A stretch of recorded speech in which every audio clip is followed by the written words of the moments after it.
For today's video, welcome to my vlog mga lod. Ako nga pala si Jason Sinunta or Dodong Koy TV na mataas ang pangarap na gustong yumaman kahit walang ginagawa. Alam ba kung paano yun? Hindi ko rin alam. For today's video, welcome to... So for today's video, welcome to La Union. So alam naman natin na may bagyo mga lods, maulan talaga, madulas ang kalsada, kaya mag-ingat tayo. Pero sa totoo lang, hindi naman talaga namin to destination. Dapat talaga yung deliver namin lang hanggang Dagupan. So nag-request ang customer, baka pwede naman i-deliver sa Rosario, La Union. Siyempre, customer is right. Susundin natin yan. Siyempre, kung binibidyohan yung kalsada, videohan mo rin kung paano ko nag-Google Map. Google Map namin, meron din yung operator. Siyempre, ako taga-video, siya yung taga-operate ng Google Map. Ano ba yan? Ang hirap naman trabaho ko kung ako pa taga-video, ako pa taga-Google Map. So sa mga ganitong kurbada mga lods, kailangan kurbada ka ng 120. Joke lang. Dahan-dahan lang sa mga kurbada mga lods. Isipin nyo, may pamilya pa rin kayong hinihintay sa inyo. Alam nyo ba na ako nakita ko ng mga ganitong lugar, naalala ko yung probinsya namin, kung saan ako galing, kung saan ako pinanganak. Kasi parang natin ko mapayapang lugar pag ganito ang buhay mo. Sa amin, sa Mindanao, ganito talaga yung lugar mga lods.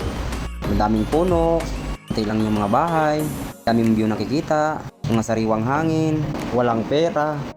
Pero sa totoo lang mga lods, no, kahit ganun ang buhay ng probinsya, namimiss ko talaga. Dahil lang siguro doon ako lumaki. 14 years old kasi ako mga lods, umalis na ako sa amin. So gusto nyo malaman mga lods kung bakit ako umalis sa amin, ganun pang edad ko.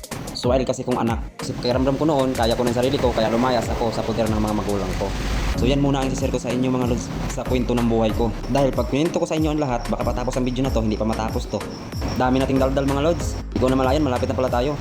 Kulay-pula yan, yan ang destination namin. So ito nga pala mga lods, yung tindahan mo didelibera namin. Ang ganda ng pangalan niya, Nalakas Hardware. Nalakas Hardware, malakas din yung ulan mga lods. Destination is successful. Successful ang destination namin. Ayup ka talaga! Ang ganda mong lala! Siya lang daw, motoville doon, may nadaanan pa to. Okay. Marami! Marami.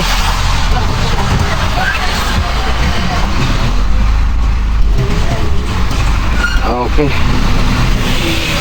So di ko na pinakita mga lods kung paano namin binaba yung mga pangarga namin dahil umuulan. Habang pauwi na kami, may nakita ko mga lods. Mukhang delikado to.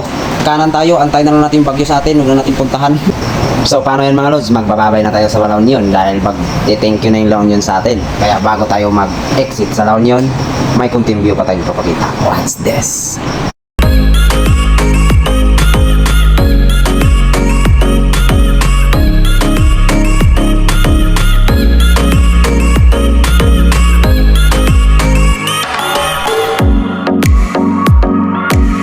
Bago ko tapusin ang video mga lods, nais ko rin magpasalamat sa inyo na sana sa sunod kong video magkita-kita tayo.